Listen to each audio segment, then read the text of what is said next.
Meanwhile, at the Hall of Cage. Well, I'm one of those fortunate people who like my job, sir. Got my first chemistry set when I was 7, blew my eyebrows off. We never saw the cat again. Been into it ever since. I did a bare 360 triple backflip in front of 22,000 people. It's kind of funny. It's on YouTube. Check it out. Oh my God, a gun! Somehow they managed to get every creeping freak in the universe in this one plane. Coffee and a muffin. Okay, so I need to establish themes. Maybe banana nut. That's a good muffin. So just quiet down, my little one, and call me Dad. We get some balloons and go to the puppet show. Sorry, boss, but there's only 2 men I trust. One of them's me, and the other's not you. Oh, that's terrifying. That helps. Recording in progress. Hello, everyone, and welcome to Cage and Greatness, the show where we discuss the films of Nicolas Cage 49.725% of the time. That's the actual math this time. Oh. It's your normal hosts, and we have a very special guest that we're super duper excited for. Our brand new friend, Marco, who wrote a fantastic book. Yes. And, we're going to talk to him about it. Would you like to tell us the title there? Yes. First of all, thank you guys for having me. I'm honored. And yeah, the book I wrote is called The Haunting of Nicolas Cage. And it is fantastic. It is great. I love this story. Oh my goodness. Oh yeah. Got my copy too. Showed up prepared for class. Yeah. Written by a Cage fan for a Cage fan. So I'm thrilled that you guys enjoyed it, because if you didn't, then I really screwed up. No, it's fair.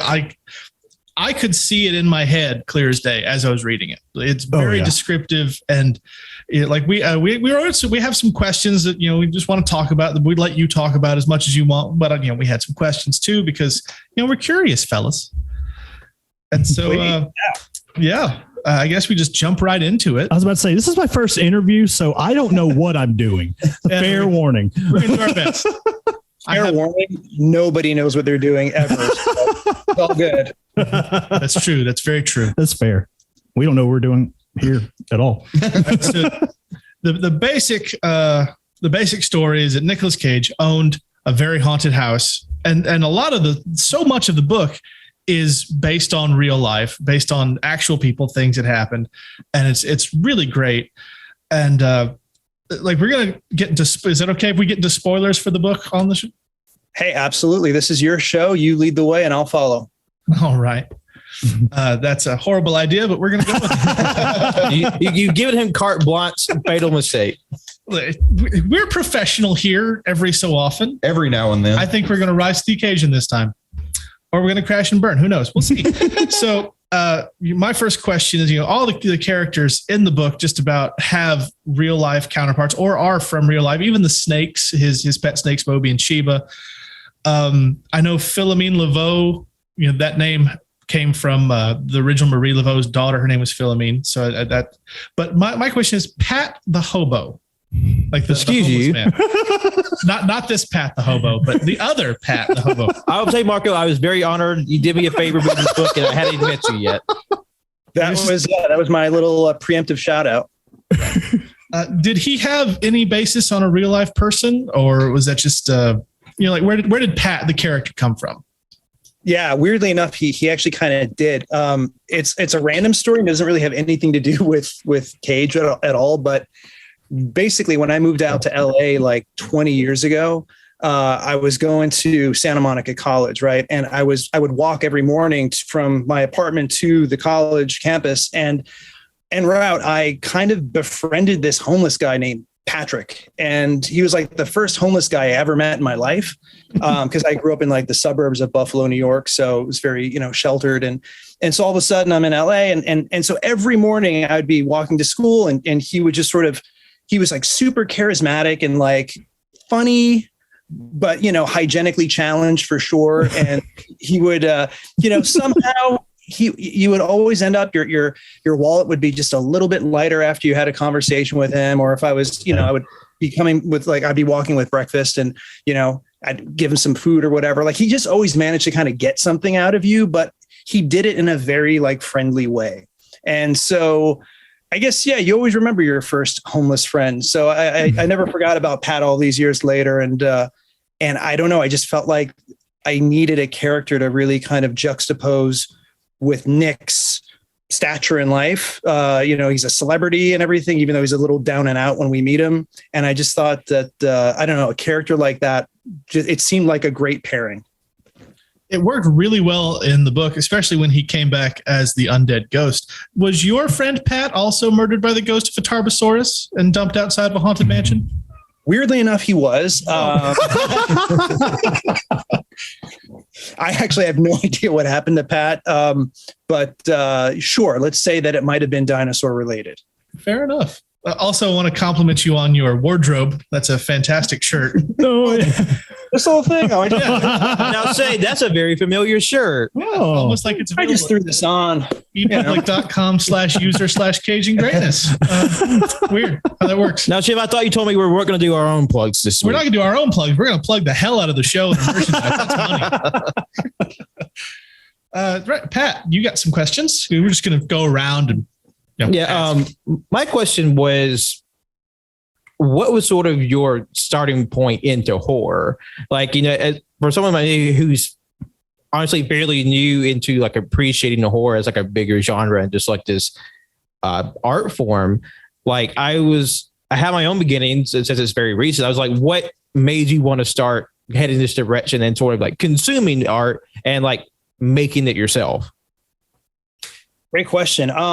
Yeah, I mean, I had always been a huge horror fan. I grew up, like I'm sure you guys did too, watching some of the old 80s slashers during sleepovers at friends' houses on, VCRs and everything. So it was just, that was sort of my, it always felt exciting and dangerous. And it was just a genre that I always loved. But, when I first moved out here and I was making movies with friends and just going to like film school and doing all that stuff, I was very kind of all over the place in terms of my interests and genres. And, I wanted to write, I wanted to act, I wanted to direct, I wanted to do all this stuff and all these different genres. And I got to a certain point where I was like, I'd rather, instead of being like a jack of all trades, master of none, I'd rather just pick the one genre I love the most and just try to be like good at it.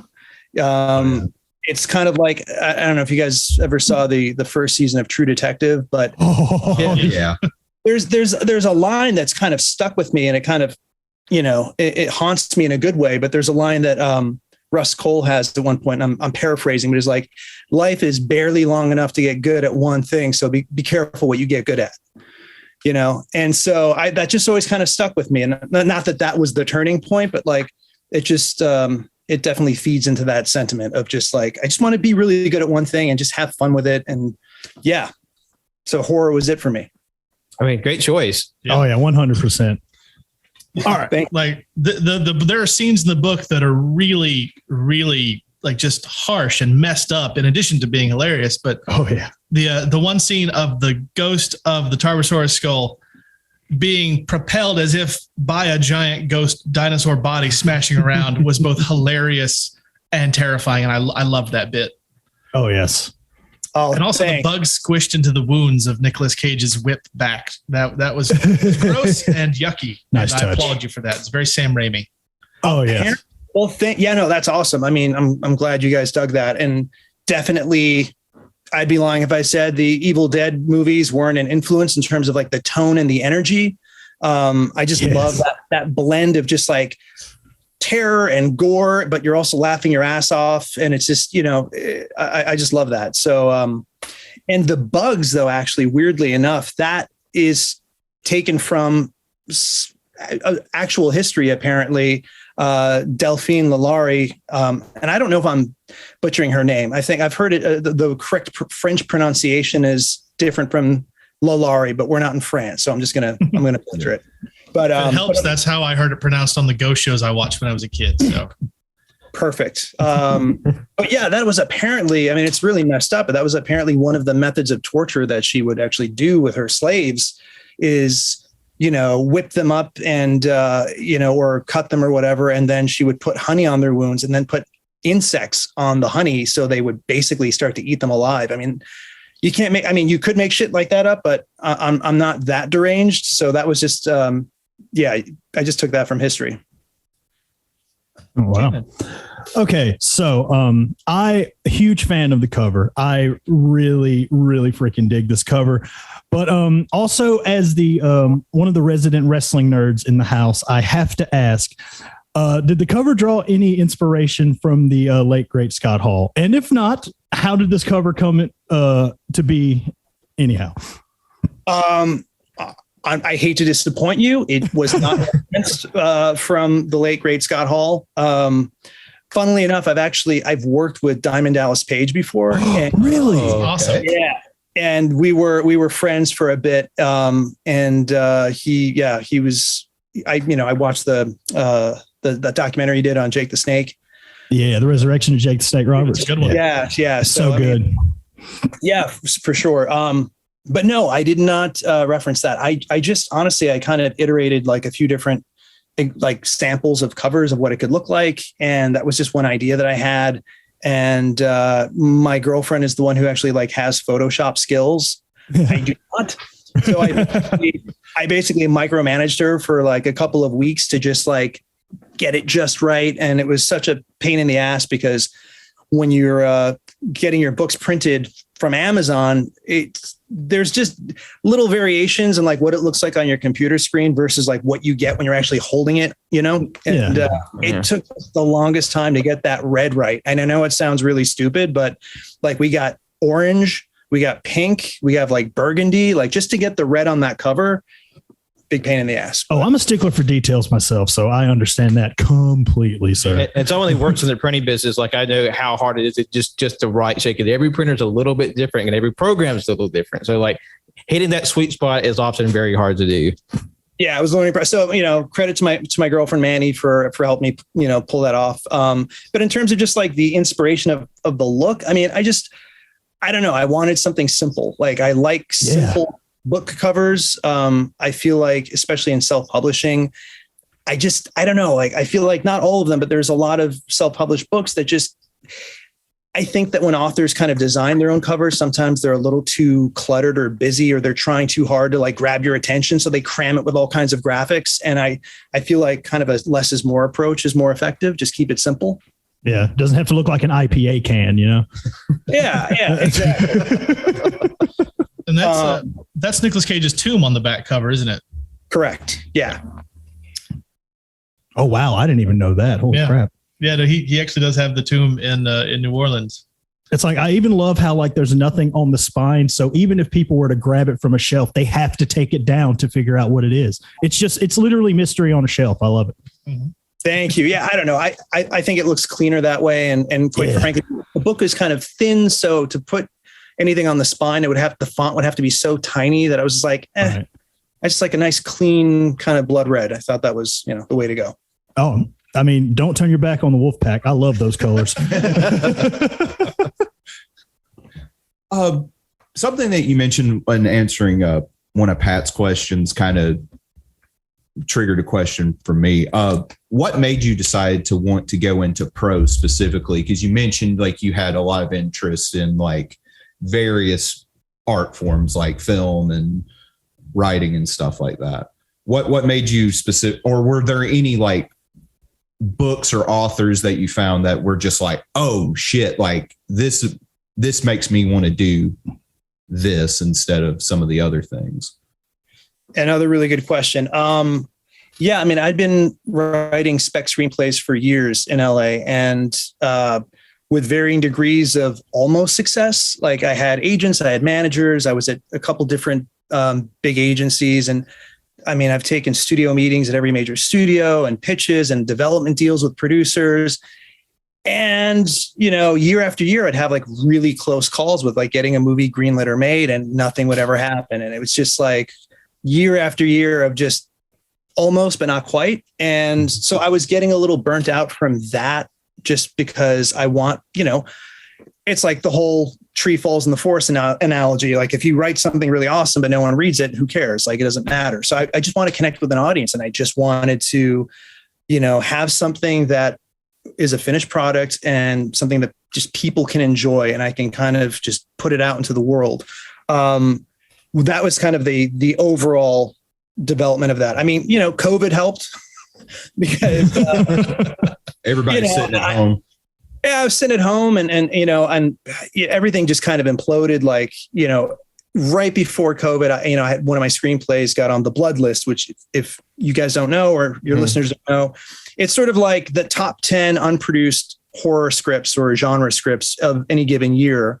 So it's kind of a coveted thing. It's a cool thing to be a part of. And I finally got a script on there as of, what was it? It was October of 2019. And so I worked really long and hard on that script, and then COVID hit, and then all of a sudden, like, I got let go by my agents, and like there was no work anywhere. And so I was just like stuck at home, and I was like, man, when you give a screenplay to someone, you're basically asking them to help you solve a problem.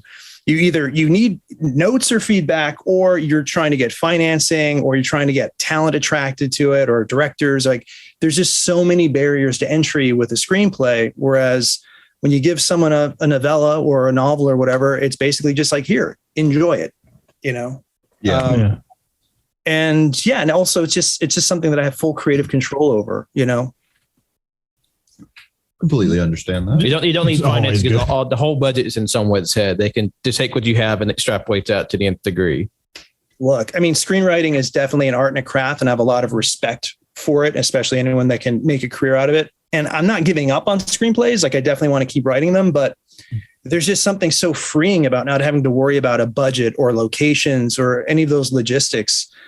Just to be able to write something from your imagination and just have fun with it. Like, that to me has just been so liberating. And it produced something fantastic, because That it did. This is great novella. I love this book.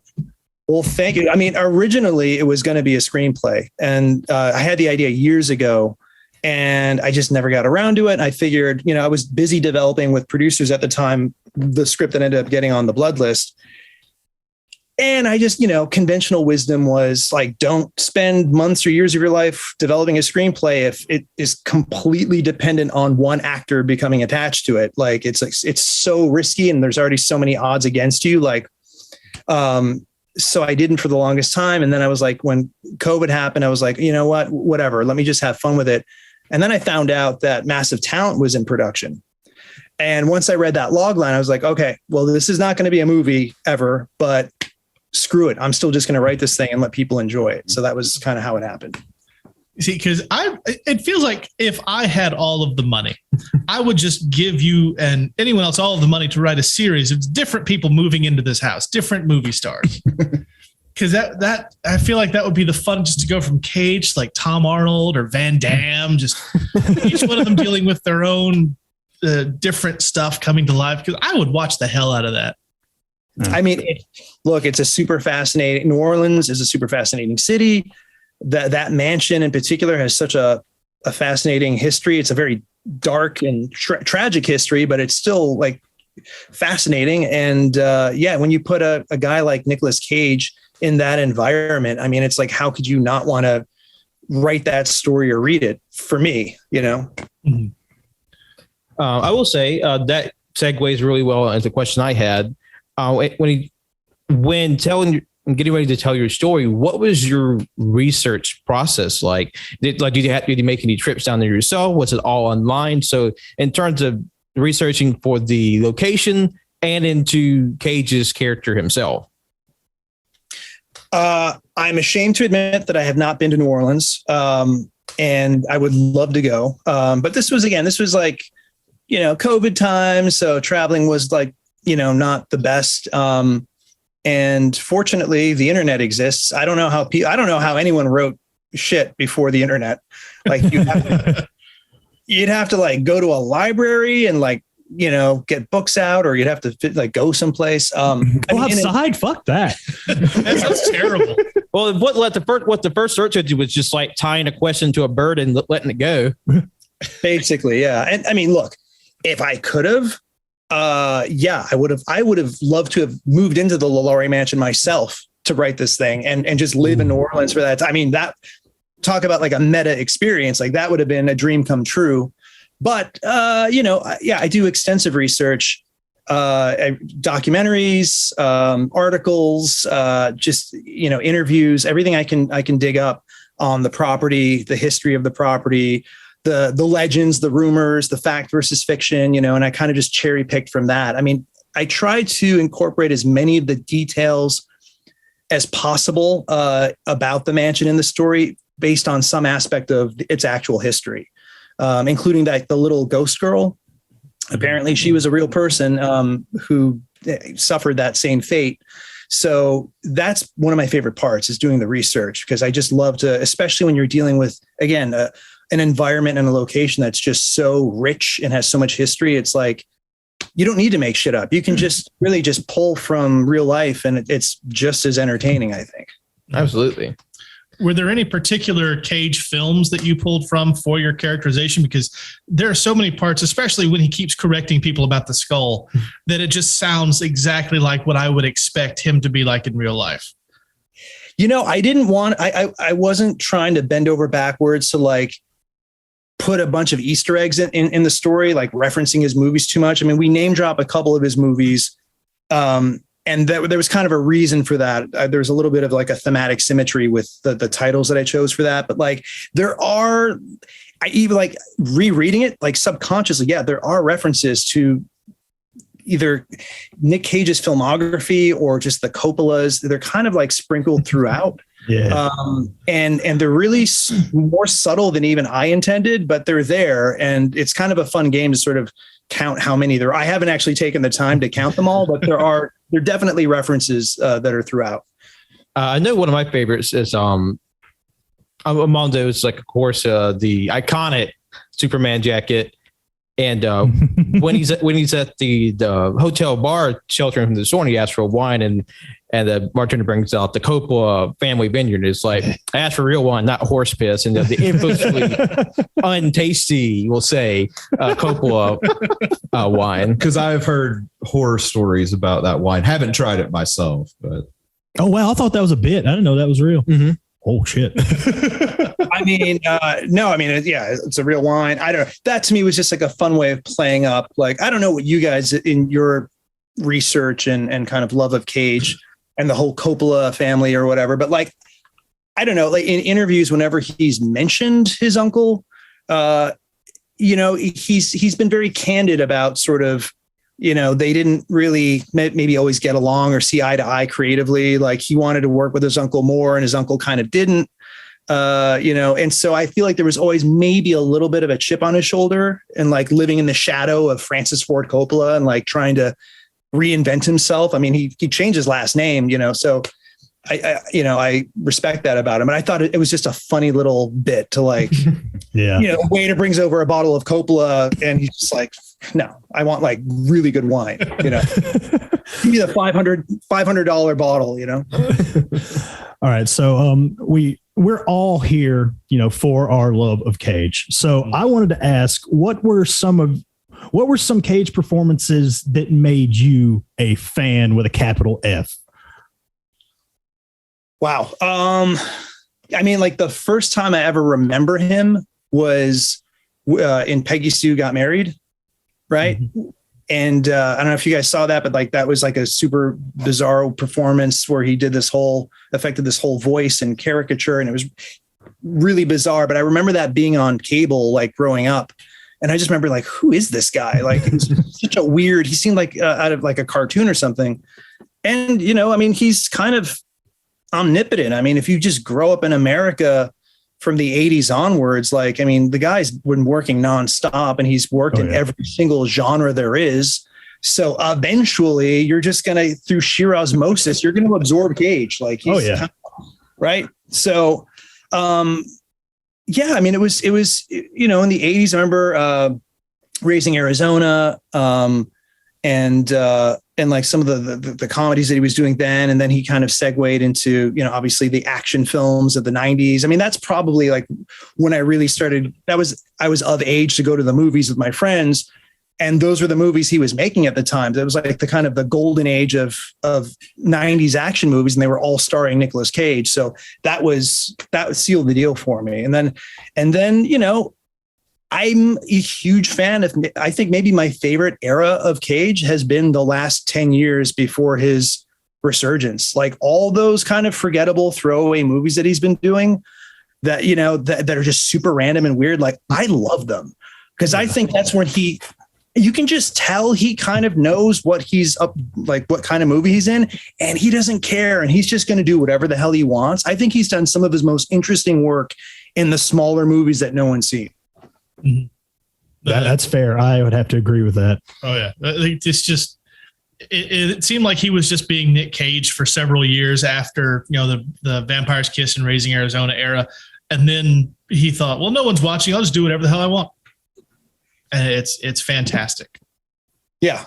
Yeah. No, I mean, I think what I respect about him the most is the fact that, like, I can't think of a more interesting actor, in the sense that whenever you watch him in a movie, and it doesn't matter like what genre it is, or if it's a big budget or low budget or whatever, it's like there's a sense of kind of, not danger, but just like he's unpredictable. Like, you don't know what he's going to do. And you know, there's not many actors that I think have that same vibe. And he never feels like he's phoning it in, even in stuff like Left Behind, which we recently reviewed because it's terrible. He was the most believable part of that movie. Oh, for sure. Yeah. No, I was laughing when I listened to the show you guys did about the Weatherman. Oh, yeah. Yeah. And coincidentally, Mike, I was getting a kick out of it because my girlfriend and I watched it for the very first time just a couple weeks ago. Oh, so Okay, nice. yeah, so everything you guys were saying, every one of your opinions is completely different, and every one of your opinions is 100% valid. Right. But he just takes risks, and he just doesn't seem to give a shit. Like, he has no shame. Like, he'll just throw himself completely into a character, and you got to respect that. Oh, 100%. Absolutely. Have to. Anybody that walks around in that suave jacket that is behind you right now, I mean, you got to respect it. He's been staring at us the whole time. Has he been here the whole time? So you've literally been talking about me for 30 minutes now. You haven't even said hello. Sorry, he's not very talkative today, but I'll try to do my best. How are we on time, by the way? I'm sorry. Yeah, no, we're right up at the point where we should probably, just for safety's sake, take a quick break because for our listeners, we're doing this over Zoom, which is our first time using it, and also the free version, which gives you like a 40-minute limit on how long you can go, because I'm not paying $400 for a pro membership for a thing that we're probably never going to use again. Should go get our sponsorship. Yeah. How will we ever talk to Marco again? You should have just said, oh, actually, now we have to take a break and hear from our sponsors and blah, blah, blah. And then, but. Oh, the 20 people who listen to our show already know that the sponsors are just me doing silly voices for our own merch store. It's fine. Our sponsors comes out of our own pocket. Hey, I love it. Grassroots, baby. DIY. Yeah. So we're going to take a quick break so we can start up a new call shortly also, because that's how we got to get around it. And we'll be right back. All right. Grace, class, style. All of this and more can be found at tpublic.com/user/caging greatness. Show the world that you'll never let anyone cage your greatness.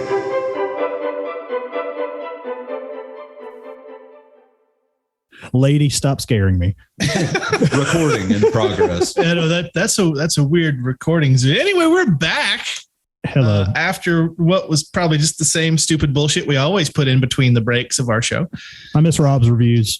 I miss Rob's reviews too. He's been super sick lately. Man, get better, Rob. Yeah, he's on his way better. I need to give him a call on Wednesday. He's got a doctor's appointment. Anyway, listen to the show. He'll remember. Yeah, we're back with Marco, who was just saying really nice things about us that we should have been recording for, but it's fine. Take our word for We'll just it. put it on a shirt. It's fine. He thinks we're the best ever, and we're going to roll with that. Going to remember that compliment for the rest of our lives. So we're talking about The Haunting of Nicolas Cage. In case anyone forgot, over the minute 45 in between where we left off. If you're just joining us. Right. For some reason on this show that is just one big audio file. And we got some more questions. We're going to talk about some more Nick Cagey stuff. So, Cannon, what you got? Okay, well, I guess this is, again, like, I wasn't like 100% if we were going to go into spoilers for the book, and necessarily this is just a minor little detail, but I have to ask, like, I read this book like very shortly after seeing Massive Talent, so I was in the mood, I was ready to go, and like I said, everything that I think Justin said, everything that Cage says, like, I'm hearing him say it in my head as I'm reading every word, but I had to ask. There is a moment in the movie and this book, a shared moment. It's that one bit where it's like, I'm Nick fucking Cage. How sweet was that shit? At least to like see, wow, that is in my book, and I'm also hearing that shit on the big screen. Like, that had to have been at least a mark out moment for you. I mean, right? Yeah, no, I mean, it's look, awesome minds think alike, and I think the Massive Talent and my book are like very different in many ways, but obviously they share some thematic connections, and I think they complement each other kind of in a weird way. But yeah, no, I mean, you have to, if you're going to have Nicolas Cage as your protagonist, like, where he's playing himself for that matter, like, yeah, you need to have that kind of, that moment, that self-aware moment, where he's trying to psych himself up. I mean, I just think that it's just so perfect for his character. Oh, it's so good. Just like the little bits, even like the pink jacket gets mentioned. And I love that. Who doesn't want that damn jacket? I'd wear that jacket. I mean, seriously. Because I'm my review of the book, like, I swear, like, Hollywood really needs to give you just all the money, because if you just want to make Nick Cage's life an anthology series, this is the horror tale. Just like no connection whatsoever. Go straight to this. And it is, man, I'd buy that for all the dollars. Yeah. Well, thank you. Thank you. I mean, you're not the first person to say that. But yeah, I mean, who knows? Stranger things have happened. I don't think that will happen, but it would be really cool if it did. Look, I'd be happy if he just recorded like an audiobook version of this. Oh, that can you imagine? Where you can just listen to him reading the story, and that'd be cool. If I had all the money, Nick, I will pay off every debt you have. Just do an audiobook of this.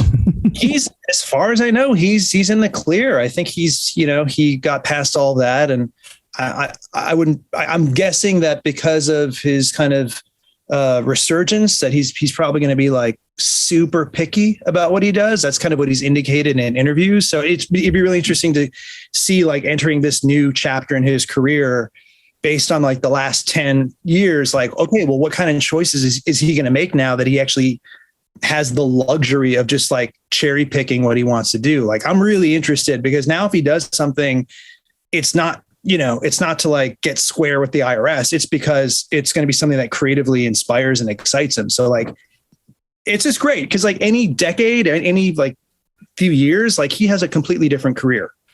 Oh yeah. It's a chameleon, for lack of a better word. I'm honestly surprised he hasn't done a movie about trying to find the Holy Grail, considering he's been trying to find the Holy Grail. Yeah. Because I feel like that would be right up his alley. I mean, essentially that's kind of like what National Treasure is, kind of, right? Yeah. It'd be like the real life version of it, which I'm sure would be hilarious, because it'd just be, him like driving around England, just like getting into trouble, and just, that would be amazing. I mean, the man lives a filmic life. He's like everything that's discussed in the book. He bought dinosaur skulls. He bought what he thought was to be the actual cup of Christ and 2 castles. So like, just a biography in itself is a movie. And just even extrapolate that on a little bit, like, it doesn't really need an embellishment almost. But although, but with your story, I feel like it could possibly happen, because that's just the eccentric life that Cage lives. Yeah. Yeah. Like if you told me that he called you last week and was like, no, how did you do that actually happen? I would not be at all surprised. I would 100% believe every word of it. It was a fun, creative challenge. Like, I didn't root through his trash and garbage night to like get all these details. Like, they're all public domain, all this stuff of his life. And he's a pretty, I mean, you guys have seen interviews with him. He's very like candid and just personal. And I'm sure there's parts of his life that he keeps private. Like, he doesn't talk about his pyramid tomb. Like, he doesn't like talking about that in interviews. I don't know if you guys have noticed. That's like one of the things he doesn't really explain. So there's still some mystery, but for the most part, he's like kind of an open book. So my job is just to take all these dots and just come up with like interesting ways to connect them. No, it was, again, like just, we keep saying it, but the book is fantastic. Yes. Like I've read it 3 times since it came in. I got my copy like 3 or 4 weeks ago. Yeah. Well, wow. I read fast and it's really enjoyable. So well, thank you. I mean, that means a lot. That's you guys are like my core audience. So I'm really, it makes me happy. I mean, look, I wrote it for myself. I just wrote it because it's like, this is a story. This is the haunted house Nick Cage adventure I've always wanted to see or at least read, you know? Mm-hmm. So I write for myself first and foremost. I was about to say, in the end, it's all about just like putting your art out there, making it the best you want it to be, and it can be. And by golly, you did it, sir. Mm-hmm. Like, I love this story. And it makes me, I do want to ask, what are some of the leaps and hurdles that come with self-publishing a book like this, or novella like this? Yeah. I mean, I just published a little article on medium.com that kind of explains, it's like a 2-parter. The first part I call, it's Surviving the Horrors of Self-Publishing Part 1, technical shit. And then there's going to be a part 2 that's going to come out maybe in about a month, where it's like all the promotional stuff that you got to do. It's my first time like putting a book out into the world. So it's definitely been a learning curve. And yeah, what could I mention about it? I mean, we talked about the cover a little bit, and just like what a pain in the ass it is to have a cover that looks really good, even if you make it simple. You know, it was, like I said, compared to screenwriting, where you have a lot of kind of rules and regulations. I mean, you know, the rules are meant to be broken kind of thing, but essentially it's got to be a certain page length. There's just lots of things you have to keep in mind. So with this, I didn't really have a page length in mind. I was like, I'm going to just write this as long as it feels like it needs to be to tell the story. Like, I wasn't trying to cap myself off it or whatever. If this could have been a novel, but it just turned into a novella. So the actual writing process was fun. I mean, I did a lot of research, as I mentioned. The actual publishing part was just, you know, doing it through Amazon, like a lot of other indie authors. You just it's a lot of formatting and you know, just, you know, choosing the font. Like, you know, I've never looked at more fonts in my life. Or I'm just like, it's like the shit you don't think about, where you're like, you know, you just read books and then, you know, the book's either boring or it's not, but like, you don't think about, okay, well, there's different fonts and there's different reasons for the different fonts. Like, all that stuff was, you know, had to be included. So, but the technical shit, once you learn it, you kind of, it's one and done. Like, then it's just about being inspired and just writing fun stories. Oh yeah, right on. Yeah. Okay. So this is our first ever interview with anybody ever about anything for any reason at all. But the one thing I've always heard that was good, and I wanted to make sure, is there anything that you want someone to ask you about, that you want to talk about, as far as like the book itself or your work, or just anything like that? Like, what's the answer to the question that you wish somebody would ask you in one of these things? Is that your way of saying you ran out of questions? No, my way of saying that was I ran out of questions because Pat stole one of mine. Excuse me, sir. What was that you said about the Great Bite taking a light? I'm kidding. Gosh, that's a hard question, man. I don't know is there anything that I would want to talk about that no one's, I mean, you guys have been asking really good stuff so far. And, yeah, I don't know. I mean, it's really based more on like just what you guys are curious about or want to know about. I don't, you know, yeah, I mean, the inspiration of it was basically just kind of finding out that he owned the house, the mansion in the first place. And that he, you know, in interviews, he talked about it and that he purchased it on purpose. He knew it was haunted. He wanted it to be haunted.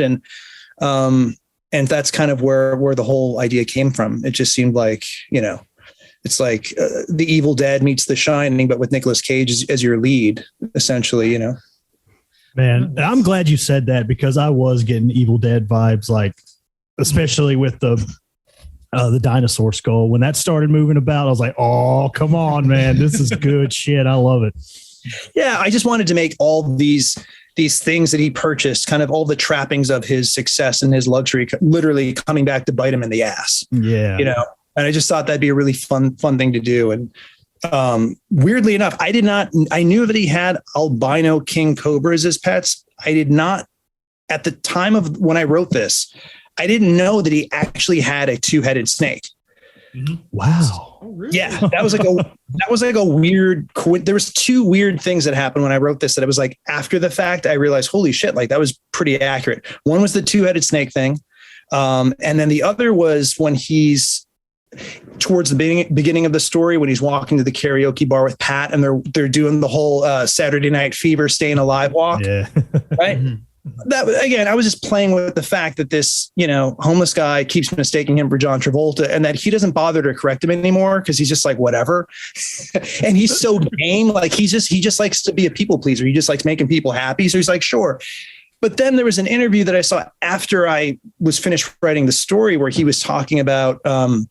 There was a moment, I guess, before he had a career where he was like walking in. I'm paraphrasing, but basically it was like the 70s. He was walking through Beverly Hills and he had just seen Saturday Night Fever. And I think he might have even been carrying, not like a paint bucket like Travolta did in the movie, but basically he was like carrying something.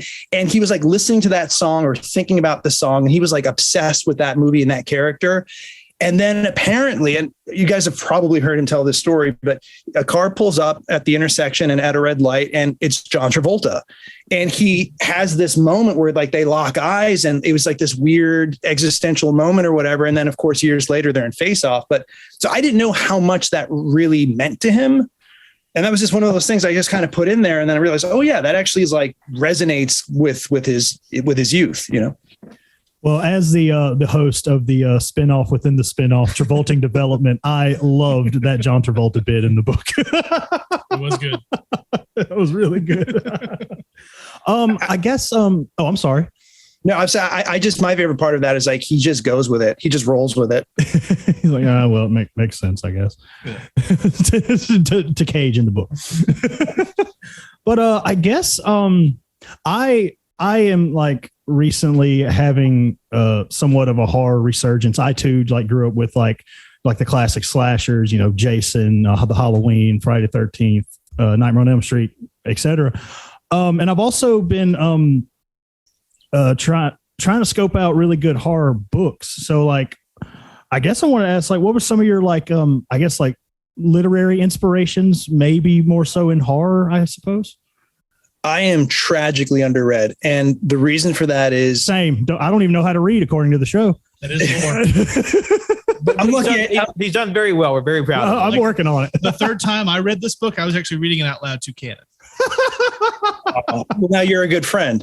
I mean, I haven't, I've read some of the greats, Edgar Allan Poe, Stephen King, but the problem that I found in my life is that all of my free time goes towards either researching what I'm going to write or writing what I'm going to write. Okay. And so I don't know, I'm super jealous of people that find the time or carve out the time to like get through books every month. Like I am so jealous because I just wish I had that time and focus. Cause it's either I've got, I'm either working my day job or I'm doing my writing. And it's like, there's just no time to really read as much as I would like to. That said, I mean, honestly, if there was a literary influence, it sounds weird. And I don't even know if it's even remotely like tangible in my writing or whatever, but like, I kind of want to write horror more like Hunter S. Thompson. I don't want to try to be more, I would lean more towards like Hunter Thompson and that whole weird vibe than like maybe Stephen King. And I love Stephen King, but I love him so much. I'm like, there's no one, you can't come close to that and don't even try. So like, and also just my whole sensibility is, I think, a little bit more weird and not like, I'm not, and this might sound kind of blasphemous for the genre, but like my primary goal with writing horror is not to necessarily scare people. And I know that sounds like a complete, contradiction, but like, I just want to tell a really good story with like a good character. And yeah, there's horror in there. And hopefully the horror is either fun or spooky or whatever, but yeah, like, I just don't want to write horror that is trying too hard to be creepy I mean, I don't know how I'm not articulating it well, but like, I've been told, a friend of mine told me, he's like, it's like I'm reading. He's like, I have a couple friends that aren't into horror and they're just, they're good friends. So they'll read it and they're like, I loved it. But it's like, I don't know how he's like, it doesn't really read like a typical horror book. It's like, it kind of sneaks up on you. And then all of a sudden, oh yeah, you're in a horror book. But like, so, and I like that. I like kind of playing against the genre a little bit. Yeah. I understand. I don't know if that answers your question at all, but that's the best I can come up with. And I really appreciate that because I am a self-professed weenie. I don't like horror movies because I hate being startled. I love atmosphere. So like the Kubrick Shining, and I also like 13 Ghosts weirdly, because that just feels like a comic book. And Matthew Lillard's there and he gets snapped in half. But no, I'm a wuss. I don't like being scared and I don't like being startled, especially, but I loved your book because I love that creepy atmosphere of stuff without worrying that I'm going to be afraid to walk down my hallway that night when the lights are off. That's why I love Sam Raimi stuff so much, because it's in that wheelhouse, but it's more accessible to someone who just fucking hates being scared. So I greatly appreciated it. Also, it's well, thank you. And it's also a completely different skill set to like write a scary screenplay versus a scary novel. I mean, a screenplay, obviously it's a transitory document. It's meant to be seen, not read ultimately.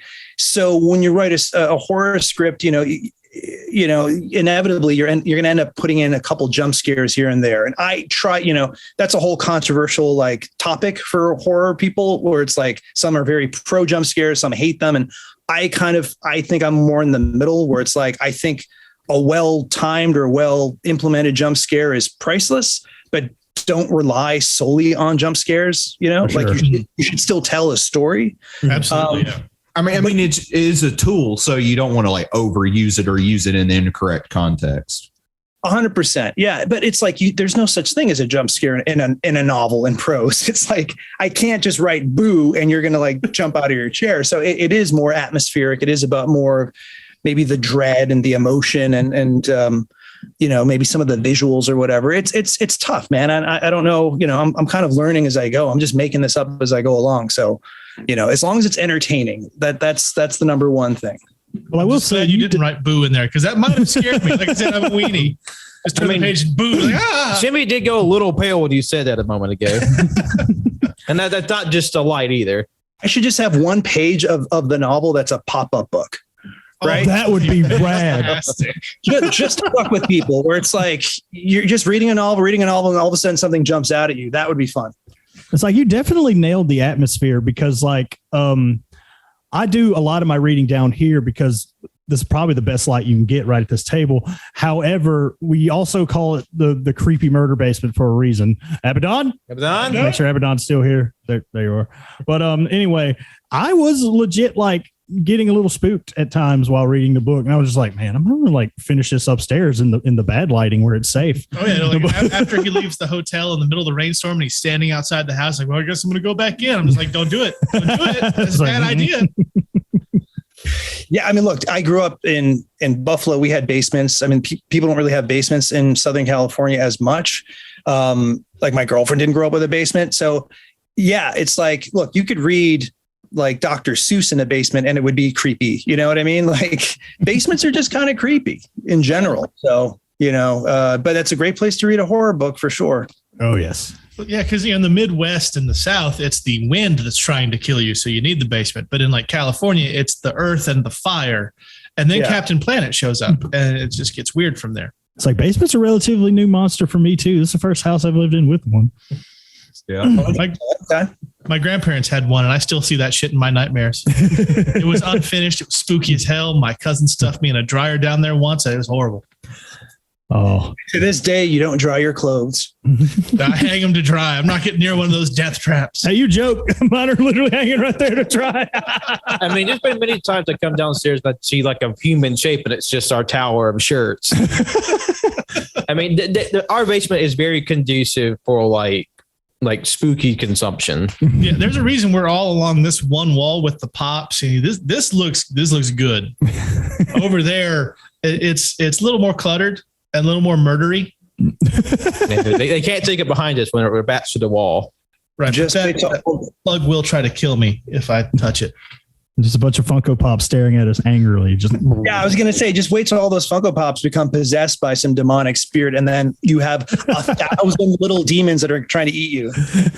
like you all like zoom in on us at once. It's just like so adorable, so evil. Or to turn back away when you look.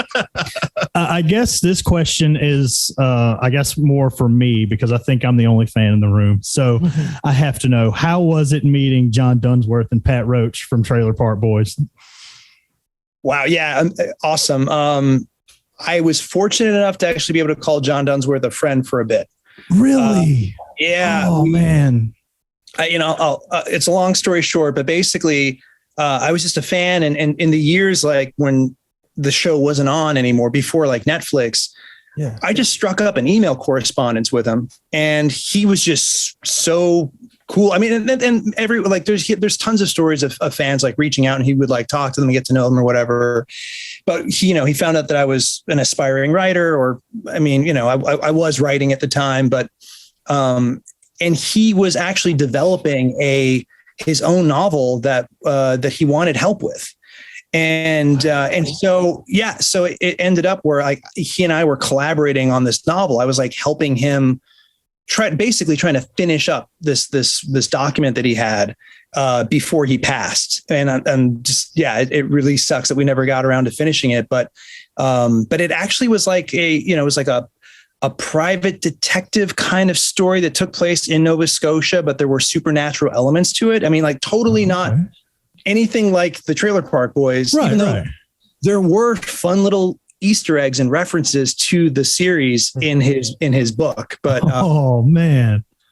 Yeah. So really cool. I mean, he's just an amazing guy, and Pat was really nice. I mean, I've hung out with, when they've been in LA, like promoted, either doing their shows or promoting stuff, like I've actually ended up hanging out and like drinking with them and partying with them and stuff. So it was, that was pretty cool.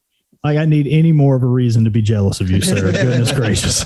No, but that is really cool. Oh my gosh. That, you know what? I don't regret asking that question now. Like, I can tell you more details, when we're not recording, so we don't bore everyone else. But oh yeah. What I'm saying is everyone should watch Trailer Park Boys. It's on Netflix and it's great. Okay. Well, I almost went to, this is like about an hour down the road. Pat Roach actually had a cheeseburger picnic at a bar, but I guess I just didn't have the money at the time, but I missed out on that. I was like, I can't believe I could drive to meet him right now if I could. It's just wild to me. But that is a fantastic story. Thank you for sharing that. I'm so sorry. You guys froze for a second, so I don't know if you heard me or something. Oh, I'm sorry. No, we're good. Yeah, we're back. Hey, I think we're back now. Cheeseburger picnic. Anyone that doesn't even know what you're talking about right now is like, what the hell's he talking about? There's a character named Ricky Randy, who there is a character named Ricky, but he's a huge fan of cheeseburgers. He just, that's almost all he eats in the show. And he did a tour where it was just Randy's cheeseburger picnic tour. And he just went around bars, and I guess they just cooked burgers and hung out. And I was like, man, again, I missed out on that opportunity. But I was just saying, thank you so much for sharing that story. Like that is great. Yeah. I mean, when you're reading and writing horror all day or all night long, like to unwind, sometimes the last thing I want to watch is more horror, and I love horror. I consume a lot of it, but sometimes I just need a little something different. And for me, like Trailer Park Boys is that kind of go-to, just like palate cleanser of just, having a few laughs. It's like some people would see Office with background noise. For me, it's usually just Trailer Park Boys. Like, it doesn't matter what episode, where, I'm there in it to win it, baby. Mine is Survivor Man. Yeah. I love that show. And Les Stroud put all that shit on YouTube for free. All the first seasons, he's still fucking doing it. Wow. Like, he's just putting it on YouTube now. It's great. I love that guy. I can start fire like 6 different ways because of him. I mean, he's Survivor. Can you go tell him no? I mean, he's just going to do it on his own. How did that release party for your book go? It looked awesome. Yeah, it looked super fun. Yeah, it was. I wish you guys were there. That would have been a real party. That would have been right. I wouldn't know what to do at all. you just had beers and just do what we're doing now. That's it. It was cool. I mean, look, I've never done any of this stuff before, and I currently don't have an agent or a manager or anything like that. So I'm just kind of fending for myself. And, I've got my brother and my girlfriend, they're supporting and helping me, with this stuff. But, so I'm just winging it, I'm just trying to come up with like creative ways. It's like, I wrote this thing and I'm really proud of it.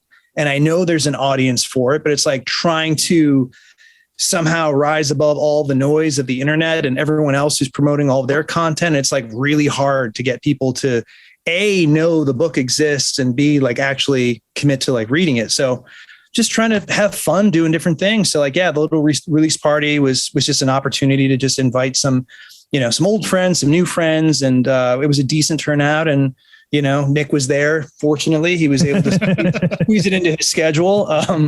But it was cool. And we even had some like random people come up and, take pictures with them. And I sold a couple copies just off of that. So that was kind of awesome. Nice. Very cool. I did have a question regarding, you said you watch and consume a lot of horror. I know your time is limited, but what currently in horror or coming up in horror has your attention? Like in terms of like movies, shows, like novels, like what in horror has you excited right now? Another tough question. It's that anytime people ask me like, what are you reading? What are you watching? Like I always, because when you, during pitch meetings, like at studios and stuff, like when you, as a writer, like they always ask you those questions. And I would always just like, for whatever reason, I would always just draw a blank of like, what are movies? I don't even know what TV is. Like, I just would forget. What am I looking forward to? Or, I'm watching the Last Drive-In on Shudder every Friday night with Joe Bob Briggs. And I'm kind of appreciating, because he digs up a lot of vintage movies that, most of which I haven't even seen. And so like, I'm kind of enjoying going through the old stuff, and the foreign stuff, because that to me is like really, it's just so refreshingly different. But like current stuff, I mean, shit, I loved Ash versus Evil Dead. I know that was a few years ago, but like that was a lot of fun. I just finished a rewatch of that yesterday. Yeah, I mean that's something I can definitely watch again and again. But what else? I mean, like last summer, I liked the Fear Street trilogy that was on Netflix that came out. There were like 3 movies they did. Like, I was actually pleasantly surprised. I thought it was like super fun, all of them, and that was really cool. I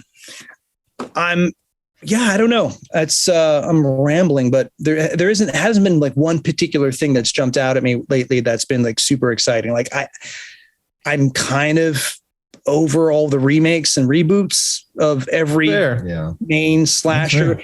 And it's not to say I won't watch them and it's a beer and pizza night and I have a good time. It's just like we've had certain characters for like 40 plus years in multiple iterations to the point where I'm like, okay, like let's do something else. Let's mix it up.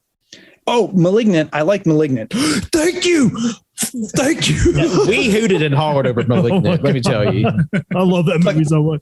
Because it was so batshit crazy and it was just so like unpredictable. And I mean, maybe other people thought it was predictable. Like I did not know where the story was going at all. And like, as the movie developed, my jaw was just like hanging open. And I was like, this is fucking great. Cause this is totally weird and gonzo. And like, that is rare.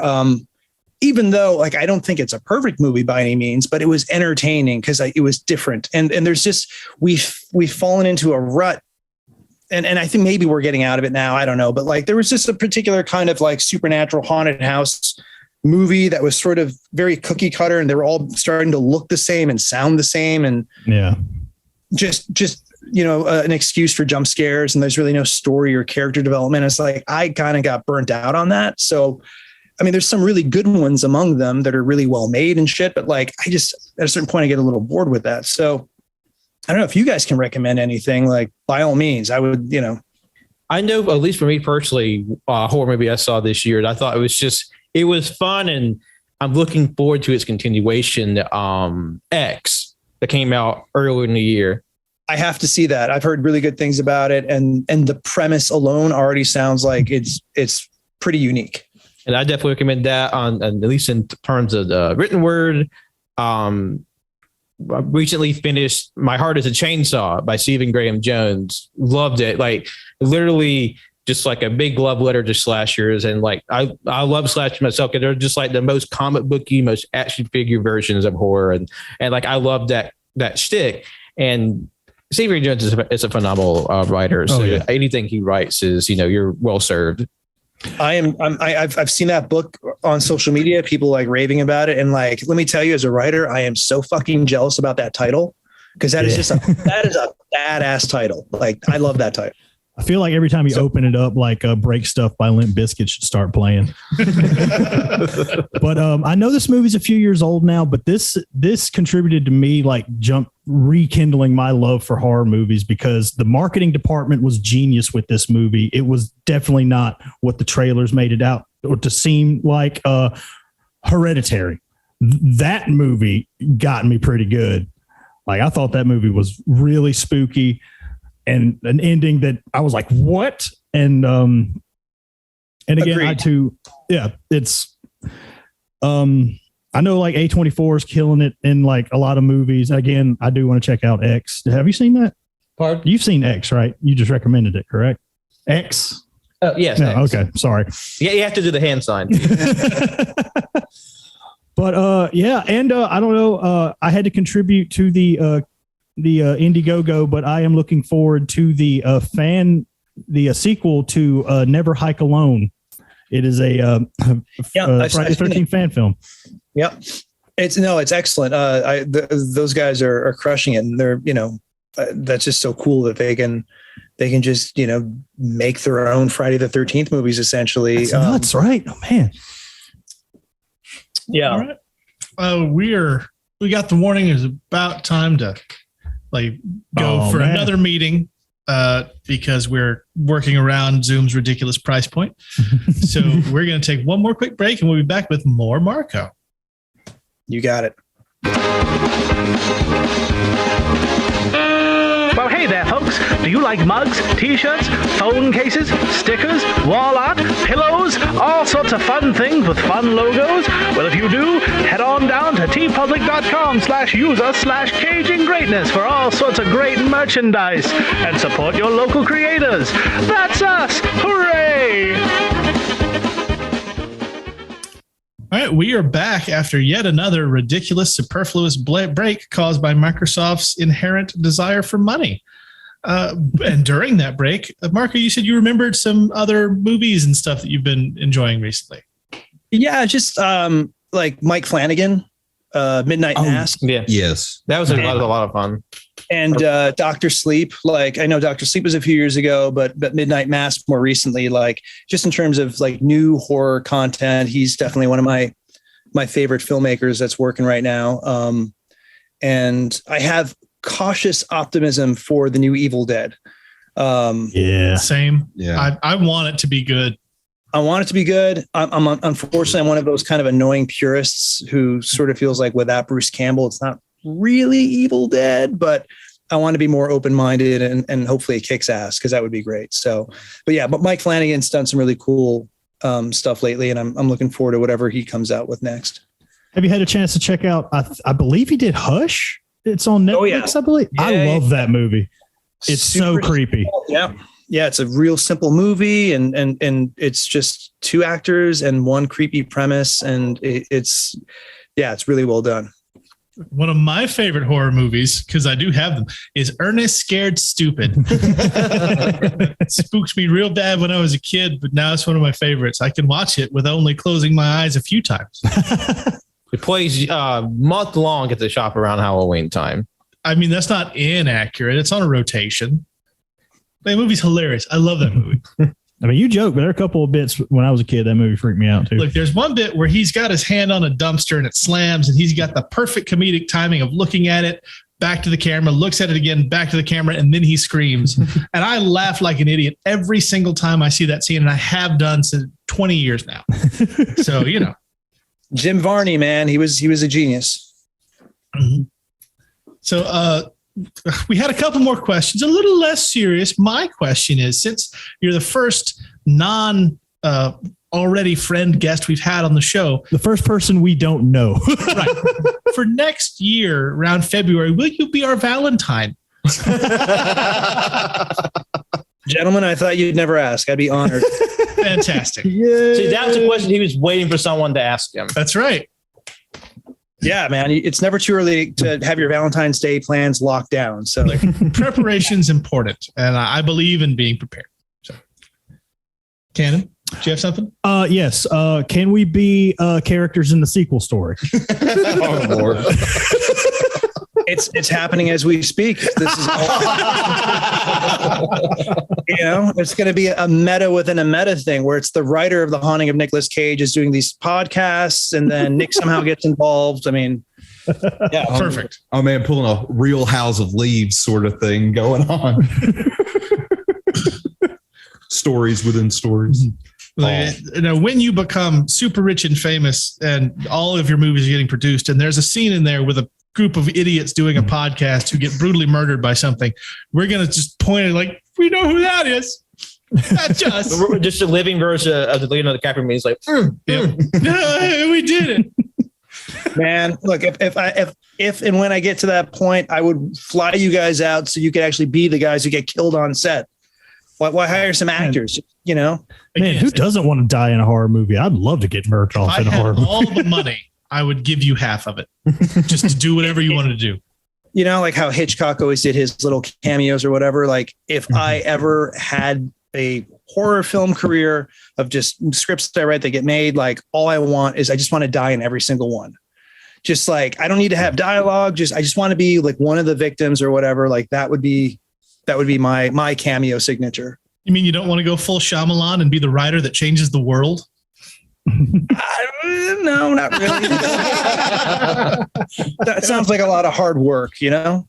and plus when it comes to like deaths in the horror movie, they're pretty iconic. I mean, like every franchise has like one or a few kills where just like you remember that moment.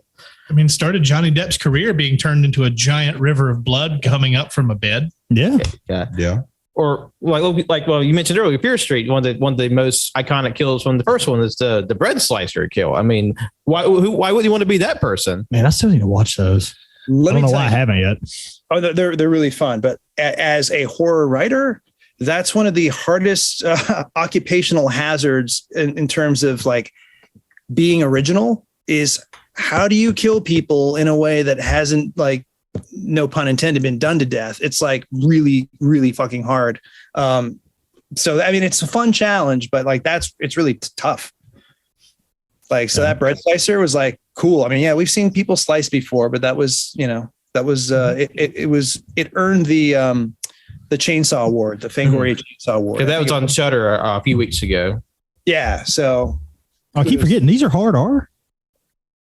These movies are hard R. Yeah. Oh, okay. Damn, I didn't know. Yeah, they're pretty intense with some of the getches.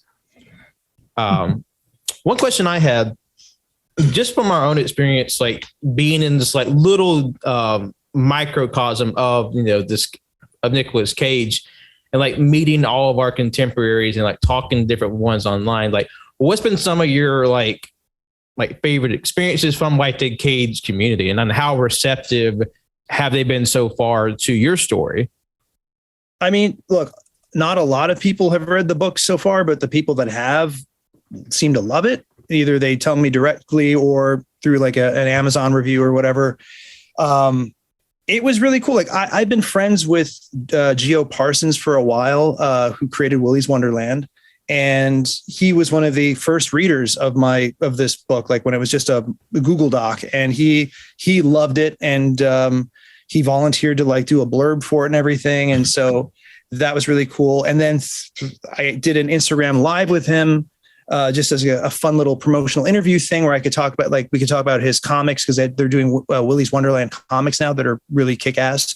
Mm-hmm. And those are great. I abuse my power as a comic store owner to get all the variants of every issue for myself. Oh, that's awesome. And then through that little conversation that we had, Lorenzo, oh my God, I'm forgetting his last, I'm blanking on his last name right now. Forgive me, Lorenzo, but Nick Cage's stuntman from the last like 4 movies that he's done, saw it because he's friends with Gio. And then he's like, oh, I'd love to do that with you. So then I got to like interview and talk with Nick Cage's stuntman, like, and he couldn't have been sweeter and more like encouraging and all that. So like, it's just Cage is sort of like, he's the glue that holds us together as a society. And really, what more do you want from the one true God?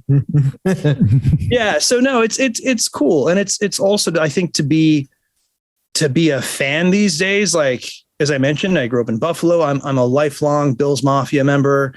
And for me, being like a Bills fan, as heartbreaking as it's been for so long, and where they're playing at these last few seasons, it's like so gratifying because I've always stuck with them. And I feel like it's such a great time to be a Cage fan now, because true blue fans have been with him through thick and thin, where he hasn't always been making maybe the best movies, but it's like really cool to, I think, see him like sort of flourish again. And I feel like we all kind of share that sort of, in a weird way, kind of pride, where it's like, yeah, man, like, good for you. Like, we were renting and watching all those movies that we probably shouldn't have spent money on, but no, that's very, very accurate. Cause I have, in my shop there, we put Cage's face everywhere. I've got a little standee that's behind my best vintage comics. We stuck a paper bit of his face inside a Millennium Falcon we have in a case, so he's flying it. And everyone's always like, "Oh, that's a great! How much is that Nicolas Cage?" It's like, he's not for sale, but he can enter your heart for free. And it's definitely a conversation starter. And you like slowly slide a card to the podcast. Yeah, just like, oh, here's a podcast that I know of. Please enjoy. Yeah, no, it's look, so far everyone's been really cool. I mean, he's obviously an instant, like you said, conversation starter, and there's sort of a kind of unspoken bond between people. If you just know that someone's a Nick Cage fan, it's like you already know that you have a friend, kind of. And so I just hope that people that read it, if they like it and they know other people that like Nick Cage, just like word of mouth, like, just help get the word out, because I just feel like if you're a Nick Cage fan and you read this book, you're most likely going to enjoy it. And if you don't, it's not a huge commitment because it's a short book. So it's like win-win. Yeah. Love it or hate it. Well, I find it unfortunate for the people who don't enjoy it, because it is a fantastic time. Mm-hmm. I really enjoyed it. I want to read it again. I wanted to read it again before the show. It's just, again, time. Well, thank you. And, let me know if how you enjoy it the second time around. Sure will. We're like friends on everything now. You're screwed. What was I thinking? Because I made a Goodreads just so I could give this book 5 stars. Oh, so you're the one. No, 2. I gave it 5 stars. There were at least 3 of us that I saw. It's like, how dare you? 5 stars. And the last I checked, this book is sitting at a 5 stars on Amazon right now. Yeah. Yeah, I mean, it's it's got a whopping 15 reviews, which for me is actually that's huge. But when you consider that most of them are actual like people I don't know, like a handful of them are like, yeah, friends, of course, but most of them are people that I just don't know that just bought the book. So like that's encouraging. It's just nice. Like if people, I mean, the whole point of doing this is just to connect with people and have them, enjoy your stories. So it makes me really happy. Yeah, because once it was on the radar, like as soon as I saw that tweet that it was available, it was just like boom, done. Oh, did you read it? Did you read about my little snafu that I posted about on Twitter, why people couldn't find the book for like the first month? Oh my God! Please tell that story. Please. Okay, so this goes back to earlier when you were asking like, what are some of the challenges of self-publishing? Well, here's something that I'll tell people that are trying to put their own book on Amazon. You go through this whole kind of like, process of picking out the genre and the keywords and all this stuff. You got to just fill in these forms and all this basic kind of information. Well, one of the questions they ask you is, and I'm paraphrasing, but it's something like, does your book contain material that's unsuitable for children under the age of 18? And I thought about it and I was like, well, yeah, I mean, if there's gore, there's like really strong language, we got a couple C-bombs in there. I'm like, yeah, you shouldn't probably read this to your kid before bed. So I was like, yeah, this is not suitable for children under 18. Cool. Don't think anything of it. literally 3 weeks go by after I published and I just put it out into the world, and people are like, oh, I want to read it. I want to read it. Can't find it. Where is it? And I was like, I just figured, well, okay, it's so new that maybe it needs, the algorithm won't recognize it until there's a few clicks or purchases or whatever. I just felt like it's an algorithm thing. But like 3 weeks in, and I was starting to get 5-star reviews and people were starting to like talk about it and blah, blah, blah. They still couldn't find it. And I realized that when I clicked, it's not suitable for children under 18, that according to Amazon, you're basically saying it's porn. and they shadow ban whatever you're selling. It means if you send someone a direct link, they'll be able to buy it that way. But like if they just search the title or your name, nothing shows up. It's like a ghost. So that's a little tip for anyone who wants to. Yeah. Because when I went to my my Amazon purchase history, there was like this little blurred out section, and I was like, well, what could this be? And I clicked it, and it was The Haunting of Nicolas Cage. And then when I saw that on Twitter, I was like, oh, okay, that makes sense now. Man, yeah, I'm sorry that happened. Lesson learned. I mean, it's fine, but if people are listening and they want to read it, you can find it on Amazon now. You can type in the title, it will show up. Because this is America. We don't care about gore and blood and violence and death and swears, but God help you if there's boobs. No boobs. None. No, ma'am. That's a no. Can't have that. You talk about a boob in a book, it's getting blurred. It's like that Parks and Rec meme, straight to jail. But yeah, I think that about wraps it up for what we got. So Marco, what do you have coming up? So like, do you have a little pop-up thing or anything you want to promote? Yeah, I'm doing a book signing at the end of this month, June 25th at Dark Delicacies in Burbank, California. It's more than just a horror bookstore. It's kind of an institution. It's a horror hub for the community. It's been around for decades, so it's cool to be able to do a signing there. And and I'm just actually starting to work on my next book because I feel like I got to do that at some point. Hell yeah. I've been so busy just trying to like promote, The Haunting of Nicolas Cage and just putting together the parties and doing all the interviews and stuff like that, just like all self-generated. So it's kind of chewed up a lot of free time. But like now that that's sort of calming down, it's like, yeah, I gotta write something else. So and that one's going to star 4 handsome podcasting protagonists. Right? I'll see if I can work it in. It might be a bit of a stretch given the plot, but I'll think about it. But yeah, so I'm looking forward to putting that out hopefully later this year, and that's it. And just still trying to get the word out on this book and just hope that people continue to read and enjoy it. Awesome. Well, when your next thing comes out, you are more than welcome to we'd love to have you back for any reason. You're a friend of the show now. If you want to come on and just talk Cage, we are down. Yeah. I mean, obviously we don't talk about Cage all the time anyway. So, and also you're a Valentine. That is a legally binding agreement. Tell you what, if you guys want to do a February 14th special, I can be a guest for that. We're putting it in now. You should do, maybe you guys have already done this, but like doing basically a review of all of his best romantic comedies or love stories or whatever. Like that would be an interesting Valentine's episode. Top 10. Yeah, that would be fun. And wouldn't that be around the 2-year mark of the show? Yeah, that would be around the 2-year mark of the show. And plus that'll be shortly after his own birthday. Yep. Okay. Well, you've just helped us with our schedule. Like 2 months out at best. But no, thank you so much for coming on. This has been fantastic. And like I said, you're a friend now. We love you. Yes, Marco, thank you so much. It's been a blast. We're looking forward to this for weeks and weeks. I'm glad we managed to work out, and it was a great time. Right back at you guys. It was really fun meeting you all, and keep up the good work. Like you guys crack me up. We could all use some laughs these days. And you guys are one of my go-to podcasts where it's like, you know what? I need to cheer the fuck up.